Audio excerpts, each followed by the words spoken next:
иқлими водии вахш на танҳо барои кишту кори сабзавоту полезӣ ва маҳсулоти гуногуни кишоварзӣ мусоид аст, балки ҷиҳати зиёд намудани масоати боғҳои мевадиҳанда низ имкониятҳои зиёд мавҷуд мебошад. Бо дарки моҳияти рушди соҳаи боғдорӣ, деҳқонони асили ноҳия ба бунёду парвариши боғу тогзорҳои хушсифат иқдом гирифта, ҳамакнун аз майдони боғҳои хоҷагиҳои хеш ҳосили фаровону хушсифати меваҷотро ҷамъоварӣ карда истодаанд. Хоҷагии деҳқонии дарёи ҷамоати деҳоти бисолагии истиқлолияти Тоҷикистон аз зумраи хоҷагиҳои муваффақ дар ин самт арзёбӣ мегардад, ки ҳанӯз аз соли 2010 дар масоати 6 гектар боғи мевадиҳанда бунёд намуда, ҳаминак чандин сол мешавад, ки ҳосили онро ба хориҷи кишвар содирот менамоянд. хоҷагии деҳқони дарё дар ноҳияи вахш дар майдони 6 гектар бунёд гардида, дар он 4 гектар боғҳои мевадиҳанда ва 2 гектари онро ангурбоғ ташкил медиҳад. тибқи иттилоъ ҳамасола аз ин майдонҳо хоҷагидорон даҳҳо тонна меваҳои хуштаъму лазизро пешниҳоди бозорҳои дохилӣ мегардонанд ва дар баробари он қисмати зиёдатии онро ба хориҷи мамлакат низ содирот менамоянд. як чени 6-7 тонн ба тарафи Қирғизистон бачаҳо омаданд бурданд.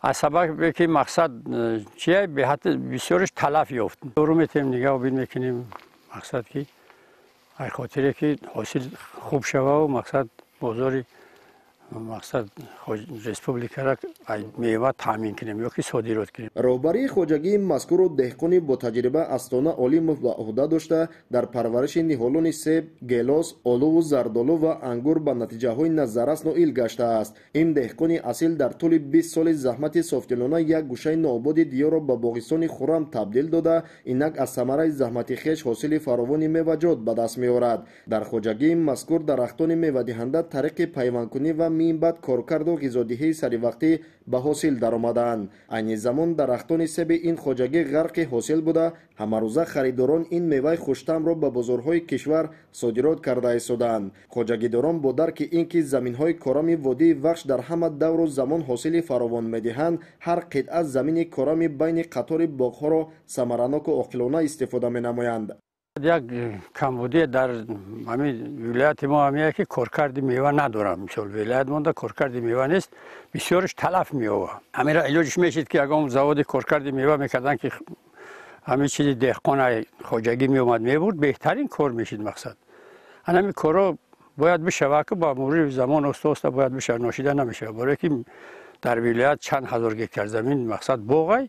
тавре ки саҳмдорони хоҷагии деҳқонии дарёи ноҳияи вахш иброз медоранд, натиҷаи заҳмати шабунарӯзии онҳо аз баракати тинҷиву осудагӣ дар кишвар ва таваҷҷуҳу ғамхориҳои пайвастаи пешвои муаззами миллат муҳтарам Эмомалираҳмон сарчашма мегирад. ин аст ки бо нишони қадрдониву арҷгузорӣ ба неъматҳои барояшон фароҳам гардида, деҳқонону боғдорон дар баробари рушду ривоҷи соҳаи боғдориву дигар бахшҳои кишоварзӣ, ҳамчунин дар корҳои ободониву пешрафти диёри худ саҳми арзанда мегузоранд. се намуд ҳам семеринко дорем, ҳам мақсад ки залатҳой дорем, ҳаминаи себи мои майда мепухтагӣ дорем. и тезтар мепаза, мақсад дарав мереза, анав севои тирамоӣ бошад, меиста то зимистона меиста, мақсад мегири бо маънш мекунӣ то моҳи март апрел ҳам истоданаш мумкин аст. чида мезанем, падвалода мезанем, мақсад меиста. қобили зикр аст ки бо мақсади боз ҳам рушд бахшидани самтҳои гуногуни хоҷагидорӣ аз ҷониби ҳукумати ҷумҳурии Тоҷикистон чандин барномаву стратегияҳо қабул ва мавриди амал қарор дода шудааст.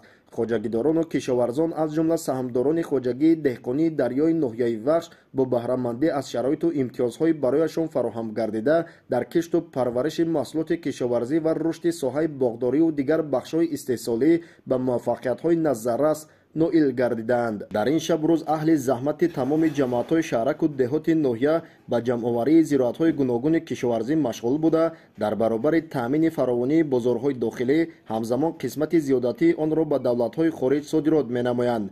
мувофиқи маълумоти раёсати кишоварзии ноҳия то ба имрӯз 70% дурнамои маҳсулоти кишоварзӣ ба хориҷи мамлакат содирот карда шудааст. мавриди зикр аст ки нақшаи содирот дар ноҳияи вахш 4000 тоннаро ташкил дода, аҳли заҳмат иқдом гирифтанд ки дурнамои пешбинишударо бар зиёд таъмин намоянд. зеро имрӯзҳо дар ҳама хоҷагиҳои деҳоти ноҳия ҷамъоварии ҳосили пиёз, картошка ва меваю сабзавот бо маром идома дошта, ба андешаи мутахассисони соҳа имсол ҳосилнокии ин номгӯи маҳсулот нисбат ба солҳои пешин беҳтар арзёбӣ карда мешавад.